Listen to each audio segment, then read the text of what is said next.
Good morning. Welcome again to Morning Devotions. Thank you again for our time together. We're recording here again in Canyon Cove, trying to get a little in advance. But right now I want us to come back to John chapter 16, beginning with verse 1. Jesus said, I have said all these things to you to keep you from falling away. Now, look at verse 4. But I have said these things to you that when the hour comes you may remember that I told them to you.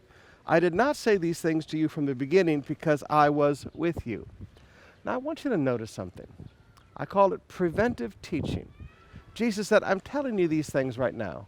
I'm going to talk to you about persecution. I've been talking to you about all the things that are going to happen, my death, my resurrection. And then he did talk to them about persecution and religious bigotry in the next few verses.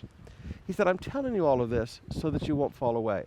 He said, I'm going to tell you that there are going to be some very difficult circumstances, persecution, these things are going to happen, and this is just to be expected so that you don't get discouraged and fall away.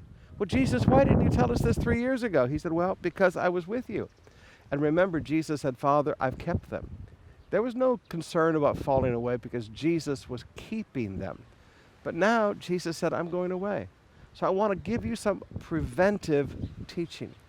Now, when you take that and you overlay that with like the Apostle Paul when he spoke to the leaders of Ephesus in the city of Miletus on his last journey back to Jerusalem, when you look at some of these principles in the Bible of preventive teaching, you see that part of the role of a pastor is to teach you truth to live by, and part of the role of a pastor is to teach you truth to prevent things in your life, to prevent discouragement, to give you understanding of things before they happen.